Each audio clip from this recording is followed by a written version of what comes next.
Silahkan duduk saudara. Salam saudara. Nah kita ini hari terakhir, nggak terasa ya, tahun 2023. Perasaan baru kemarin kita tahun baruan nih saudara. Ini mau tahun baruan lagi. Waktu berlalu begitu cepatnya. Dan seperti tahun yang lalu kita nggak tahu mesti bagaimana tahun 2023. Tapi Tuhan nyatakan sampai dengan penghujung 2023 ini kita ngelihat Tuhan menyertai kami, menyertai kita semuanya, sehingga kita tetap eksis bahkan luar biasa, saudara ya. Amin. Nah, hari ini kita akan belajar, saudara, tentang satu yang sebenarnya sangat berharga sekali, yang kita semua orang percaya itu harus punya, dia namanya kesetiaan. Kenapa saya kasih judul faithfulness, saudara? Karena kesetiaan itu bahasa Inggrisnya faithfulness itu jelasin. Faithfulness itu penuh dengan iman, penuh dengan percaya. Nah, orang yang setia itu adalah orang yang penuh dengan iman, penuh dengan percaya. Ya. Amsal 19 ayat 22. Dikatakan gini kan? Sifat yang diinginkan pada seseorang adalah kesetiaannya. Lebih baik orang miskin daripada seorang pembohong. Nah, jadi saudara, Alkitab kasih tahu, ingat, negaskan kembali sama kita bahwa sifat yang diinginkan dari seseorang itu salah satu yang utama itu adalah kesetiaan. Amin Bapak Ibu. Seorang istri pasti mengharapkan suaminya setia. Dan saudara bersyukur saudara, pasangan di sebelah kanan atau kiri saudara yang bersama dengan saudara, mereka adalah orang-orang yang sudah membuktikan kesetiaannya. Tidak mudah untuk menjadi istri seseorang. Nggak mudah untuk bisa jadi istri saya. Tapi istri saya sudah membuktikan kesetiaannya sama saya.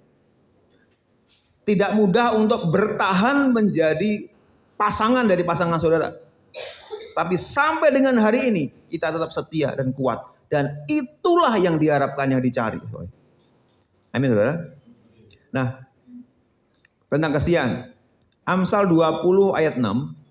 Banyak orang yang menyebut dirinya baik hati. Tetapi orang yang setia, siapa menemukannya? Artinya cukup langka. Jadi orang yang setia itu ternyata cukup langka. Oleh karena itu kita di gereja kita hari ini belajar tentang kesetiaan. Supaya kita menjadi salah satu dari orang yang langka itu. Amin. Di mana ada kesetiaan, di situ ada hal yang baik, yang luar biasa. Sifat yang diinginkan pada seorang ialah kesetiaannya. Nah, kita akan belajar dari sebuah keluarga bagaimana dia menjalani kesetiaannya, bagaimana tantangannya, dan apa yang terjadi pada akhir hidupnya. Ya, kisah tentang keluarga Zakaria. Ya, kalau kita Natal kan kita sering dengar tentang Zakaria, suami dari ibu Elisabeth. Anaknya namanya Yohanes. Ya, kita lihat Lukas pasal 1. Pada zaman Herodes, nanti kita sama-sama belajar, saya kasih warna bold itu cuman pindah warna doang saudara, tapi isinya sama. Untuk jadi perhatian kita sama-sama.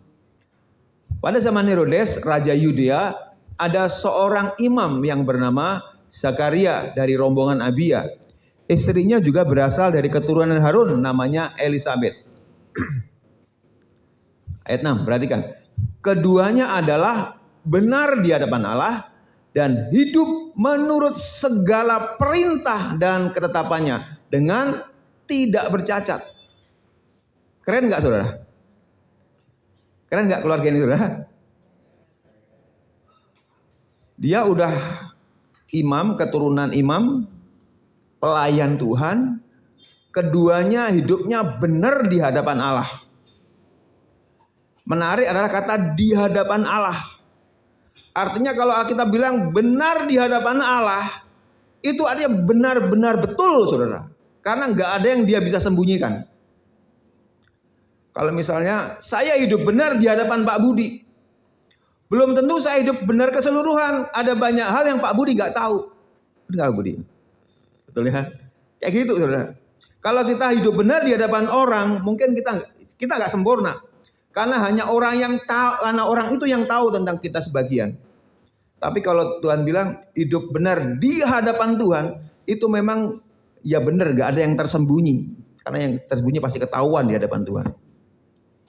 Hidup benar di hadapan Tuhan dan menurut segala perintah dan ketetapan dan tidak bercacat. Benar semuanya, nggak ada cacatnya. Itu adalah kehidupan dari Zakaria dan Elisabet. Luar biasa hidupnya.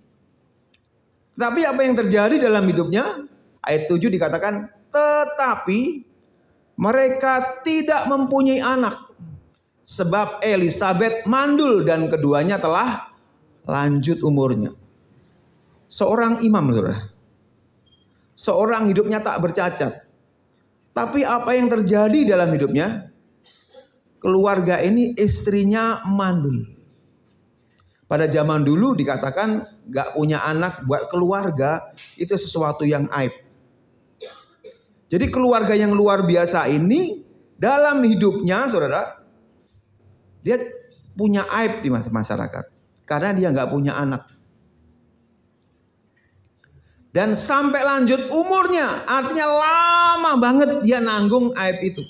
Nanggung penderitaan itu dia cukup lama. Dari masih muda sampai kepada lanjut umurnya. Dari peristiwa ini apa yang kita bisa simpulkan, saudara? Pelajaran apa yang kita bisa tarik? Kira-kira apa, saudara? Regu A? Kira-kira apa, Bu, Pak? Koalisi A? Apa wakilnya? Kira-kira apa yang bisa kita tarik kesimpulan? Karena apa yang diceritakan Alkitab itu bukan cerita yang tanpa makna, saudara. Apa yang diceritakan di Alkitab itulah sesuatu yang bisa terjadi di kapan saja generasi. Alkitab berkata, tidak ada sesuatu yang baru di muka bumi ini. Semua sudah pernah terjadi di sebelumnya. Dan Alkitab ini kasih cerita sama kita tentang sebuah keluarga yang luar biasa. Tapi yang terjadi dengan hidupnya adalah dia tanggung kayak gitu tuh. Dari muda sampai usianya lanjut gak punya anak. Bahkan di ayat yang berikutnya, saudara, Tante Elisabet ini dikatakan mendapat julukan si mandul. Julukan si mandul keren gak, saudara? Saudara mau dikasih julukan gitu? Gak. Dan itu adalah julukan diberikan kepada Elisabet, seorang yang hidupnya benar, yang gak ada cacatnya. Dan dia alami kesulitan itu dari muda sampai lanjut umurnya, kata Alkitab. Poin pertama apa yang kita bisa dapatkan dari sini? Kira-kira apa? Taat dan setia. Orang benar sekelas segitu pun, saudara, ngalami penderitaan juga. Lama banget. Tapi kita lihat dia bertahan. Sampai lanjut umurnya pun Alkitab katakan dia tetap hidup tidak bercacat. Orang percaya, orang yang luar biasa, orang yang sungguh-sungguh pun tidak kebal terhadap penderitaan. Jadi kalau kita udah Kristen percaya, kita juga nggak akan luput dari yang namanya penderitaan. Benar, saudara? Jadi kalau kita sekarang lagi menderita kayak itu, kita nggak perlu menjadi orang yang paling menderita di seluruh dunia. Ya, karena Alkitab kisahkan juga ada keluarga yang mengalami penderitaan seperti itu. Sekalipun dikatakan dia pelayan Tuhan, dia imam, keturunan imam besar, hidup tak bercacat, hidup benar di hadapan Allah, nggak ada yang dia bisa sembunyiin, semuanya benar hidupnya. Tapi apa yang terjadi yang Tuhan izinkan atas hidupnya, dia mengalami penderitaan. Apa yang didoakan bertahun-tahun sampai lanjut umurnya, Tuhan belum jawab sampai lanjut umurnya. Mungkin kita kayak ngadepi situasi yang kayak gini, saudara. Jadi ini situasi yang Alkitab sudah katakan sebelumnya.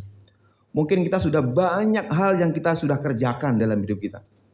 Kita udah rajin ibadah, kita udah banyak beri persembahan, kita udah banyak menabur, hidup kita udah kita jaga benar-benar, keluarga kita udah kita jaga benar-benar, tapi tetap kita ngalamin penderitaan. Dan dikatakan Alkitab dia tetap bertahan. Itu salah satu arti dari kesetiaan. Makanya tadi Alkitab bilang banyak orang yang menyatakan dirinya baik, tapi orang yang setia itu jarang. Artinya faithful, terus bertahan sampai akhir, itu setia. Itu gambaran kita, saudara, ngingetin kita bahwa kita nggak tahu, saudara, apa yang terjadi di tahun depan. Kita nggak tahu. Tapi kita cuma belajar dari Imam Zakaria tadi. Apapun yang terjadi ke depan kita nggak tahu. Bagaimana keadaan kita nggak tahu. Tapi satu hal yang kita harus sama-sama kerjakan. Kita mau tetap setia. Kita mau tetap hidup tak bercacat. Gitu ya, saudara. Berikutnya. Pada suatu kali waktu tiba giliran rombongan, Zakaria melakukan tugas keimaman di hadapan Tuhan. Sebab ketika diundi, sebagaimana lazimnya untuk menentukan imam yang bertugas, dialah yang ditunjuk untuk masuk ke dalam bait suci dan membakar ukupan di situ. Sementara itu seluruh umat berkumpul di luar dan sembahyang. Waktu itu adalah waktu pembakaran ukupan. Berikutnya, maka tampaklah kepada Zakaria seorang malaikat Tuhan berdiri di sebelah kanan mezbah pembakaran. Melihat hal itu ia terkejut dan menjadi takut. Nah, ternyata orang yang setia ini, saudara, Alkitab cerita bahwa Tuhan gak pernah tinggal diam. Pada saat yang ditentukan, maka malaikat Tuhan datang kepadanya. Pada saat yang tidak disangka-sangka, makanya Zakaria terkejut dan takut. Ini adalah mirip-mirip dari kisah-kisah sebelumnya, kisah-kisah yang lain, saudara. Kayak gembala, domba yang kemarin kita dengar ceritanya. Maria itu tiba-tiba mengalami kunjungan Tuhan, kunjungan malaikat Tuhan. Orang yang setia, pada saatnya, pada waktu yang ditentukannya, maka pasti akan datang pertolongan. Tapi nggak tahu kapan, tapi pasti pada satu saat pasti ada pertolongan. Nah, faithfulness juga begitu. Ketika kita pengen setia, kita mesti punya pola pikir bahwa satu saat pasti ada pertolongan. Satu saat pasti ada pembelaan. Itu yang membuat seseorang bisa setia. Ada harapan, ada iman, ada faith bahwa nanti pasti ada pertolongan. Dan Alkitab selalu kasih tahu begitu. Pada saat yang tidak diduga, ada pertolongan dari Tuhan. Ada utusan Tuhan buat kita. Bagian kita adalah setia. Terus hidup dalam kebenaran, terus hidup tak bercacat, sekalipun apapun yang terjadi, sampai kapan kita nggak tahu, kita tetap itu. Karena kita belajar dari Alkitab bahwa pada satu saat, maka pasti ada pertolongan Tuhan. Pada saat yang nggak kita duga, tiba-tiba Alkitab gitu. Nah, orang setia kan gitu, saudara. Dia bertahan, nggak mikir bagaimana caranya Tuhan tolong, kapan Tuhan tolong, nggak mikir. Tapi yang penting bagian kita untuk hidup benar selalu di hadapan Tuhan. Hidup dalam jaga hidup sampai tidak bercacat. Karena pada satu saat, pada saatnya akan ada pertolongan Tuhan. Bagian kita adalah setia. Di Alkitab dikatakan orang yang terus dalam kesetiaannya, akan ada saatnya pertolongan Tuhan datang. Akan ada saatnya. Nggak usah mikir kapan, nggak usah mikir caranya. Makanya Zakaria kaget. Oh, sekarang tuh pertolongannya. Oh, caranya seperti itu. Karena malaikat Tuhan datang dengan tiba-tiba. Nah, kita diingatkan bahwa nggak usah banyak fokus kita adalah kita tetap setia. Pokoknya hidup benar. Pokoknya hidup benar, jaga hidup kita, pertolongan pasti ada. Yuk sama katakan ke diri sendiri. Yang penting hidup benar, yang penting hidup setia, pertolongan pasti datang. Amin. Ini ngingetin kita. Nah kemudian, tetapi malaikat itu berkata kepadanya, jangan takut, hai Zakaria, sebab doamu telah dikabulkan. Malaikat bilang, doamu telah dikabulkan.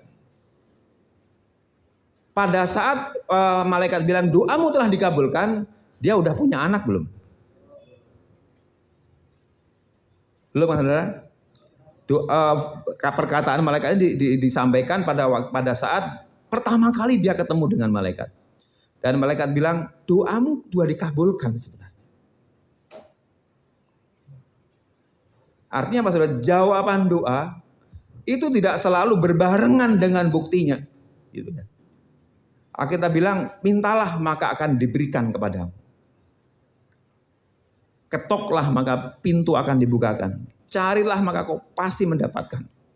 Kalau firman Tuhan bilang, doamu sudah dikabulkan, saudara, artinya kita tinggal tunggu waktu. Menunggu dalam kesetiaan. Gitu. Kemudian, dan Elisabet istrimu akan melahirkan seorang anak laki-laki. Bagimu dan haruslah engkau menamai Yohanes. Engkau akan bersukacita dan bergembira. Bahkan banyak orang akan bersukacita atas kelahirannya. Malaikat kan, kau akan punya anak laki-laki. Dan kau akan bersukacita karena aibmu sudah diangkat. Karena pertolongan Tuhan sudah dinyatakan. Dan bukan hanya engkau saja bersukacita, bahkan banyak orang akan bersukacita. Ini adalah salah satu bukti bahwa hidupnya itu benar. Kalau kita hidup benar, kita sukacita, maka tetangga kita akan sukacita. Benar nggak, saudara? Kalau hidup kita benar, kita sukacita, tetangga kita akan sukacita. Kalau kita hidup benar, kita berduka, tetangga kita akan ikut berduka. Benar kan, saudara? Buktikan. Kalau kita hidupnya nggak benar, kita berduka, tetangga kita akan sukacita. Kalau kita hidupnya nggak benar, kita sukacita, tetangga kita akan duka cita. Ya. Ini bukti bahwa Zakaria sama Elisabet ini sama tetangganya bagus. Gitu ya. Tak bercacat hidupnya. Berikutnya. Sebab ia akan besar di hadapan Tuhan dan ia tidak akan minum anggur dan minumkan keras. Dan ia akan penuh dengan Roh Kudus mulai dari rahim ibunya. Dan ia akan membuat banyak orang Israel berbalik kepada Tuhan Allahnya. Dan ia akan berjalan mendahului Tuhan dalam roh dan kuasa Elia untuk membuat hati bapak-bapak berbalik kepada anak-anaknya. Dan orang-orang durhaka berpikir kepada pikiran orang-orang benar.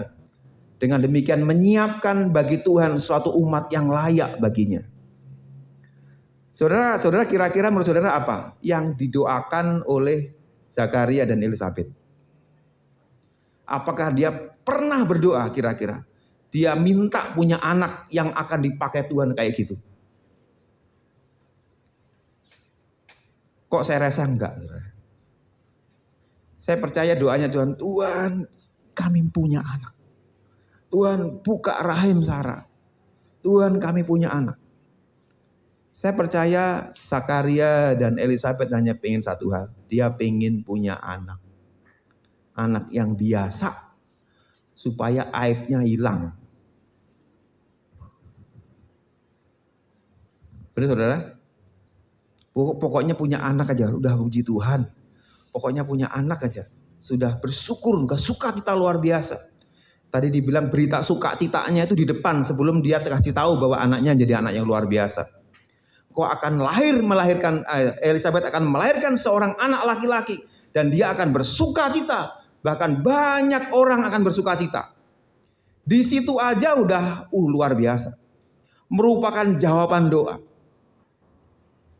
Tetapi apa yang diberikan oleh Tuhan? tidak cuman anak biasa, tapi anak yang luar biasa. Anak yang yang masih di rahim ibunya saja sudah penuh Roh Kudus. Anak yang dipilih Tuhan untuk menyiapkan bagi Tuhan satu umat yang layak baginya. Orang pilihan Tuhan. Jadi kita belajar dari saudara, ketika Tuhan jawab doa, ternyata Alkitab kasih tahu kita melebihi apa yang diharapkan. Melebihi apa yang didoakan. Persis seperti dikatakan dalam Efesus 2 ayat 20 kalau nggak salah. Bagi Dialah yang sanggup memberikan jauh melebihi apa yang dapat kita pikirkan dan kita katakan, doakan. Seperti yang nyata dari kuasa yang bekerja dalam kita. Apa pelajaran sederhana yang kita bisa tarik hari ini, saudara? Kita bisa ngelihat salah kisah ini. Poin pertama bahwa orang percaya pun bisa mengalami penderitaan. Orang setia, orang yang hidup benar, orang yang jaga hidupnya, orang yang diurapi Tuhan, itu bisa juga mengalami penderitaan. Kekristenan bukan anti penderitaan. Ya saudara, semua orang Kristen bisa menderita, bisa mengalami situasi yang sulit. Tapi ketika satu hal dikerjakan, faithfulness, kesetiaan, tetap hidup benar, tetap berjalan dalam kebenaran, tetap jaga untuk tidak bercacat. Itu bagian yang dikerjakan oleh kita orang percaya. Banyak tarikan mungkin, banyak tawaran dan sebagainya. Tapi bagian kita satu hal, hidup setia, ya, tak bercacat, jaga hidup kita, itu bagian kita. Karena Alkitab kasih tahu kita ayat tadi, saudara. Pada saat yang tidak kita duga, maka pertolongan pasti datang. Jadi ketika kita sampai dengan hari ini mengalami masa-masa yang sulit, saudara, masa yang sulit, jangan mengeluh, jangan ngedumel, saudara, tetap ucap syukur. Amin, saudara. Ketika hal-hal yang sulit kita lagi hadapin, tetap mengucap syukur. Ketika kita lagi nggak tahu jalan, kita tetap setia dan mengucap syukur. Karena pada saatnya malaikat Tuhan akan turun tolong kita. Amin, saudara. Dan bawa jawaban doa. Dan puji Tuhannya, jawaban doa itu melebihi apa yang kita dapat pikirkan. Sebagai upah dari kesetiaan kita. Nah, mengakhiri tahun 2023 ini, saudara, masuk tahun baru nanti, kita sama, kita nggak tahu apa yang terjadi di depan. Rasanya hari demi hari kita lalui di luar Tuhan dengan kekhawatiran, ketakutan. Aduh, bagaimana ke depan? Bagaimana saya mesti bayar ini, saya mesti bayar itu. Bagaimana saya mesti siapin untuk ini, siapin untuk itu. Begitu banyak pekerjaan yang menumpuk di depan kita. Banyak ketantangan. Tapi satu nilai yang harus kita tetap jaga selalu. Untuk kita hidup benar. Untuk kita hidup tidak bercacat, artinya jaga hidup kita untuk kita tidak menyimpang ke kanan atau kiri. Karena hanya itu bagian kita. Selebihnya karena kita anak Allah, itu bagian Allah kita yang kerjakan buat kita. Pertolongannya dan rencananya yang dijadikan Tuhan buat kita. Jadi pesannya, akhir tahun ini dan masuk tahun ke depan, kita mau tetap setia. Amin, saudara. Kita mau tetap jaga hidup kita. Karena hanya itu bagian yang kita bisa kerjakan. Supaya Tuhan turun tangan buat hidup kita. Tuhan akan tolong kita seperti Tuhan tolong Tuhan tolong Elisabeth dan Zakaria. Hal yang sama Tuhan akan kerjakan buat kita. Apa yang tidak pernah kita lihat, apa yang tidak pernah kita pikirkan, itu disediakan bagi orang yang mengasihinya. Tetap setia. Tuhan Yesus memberkati.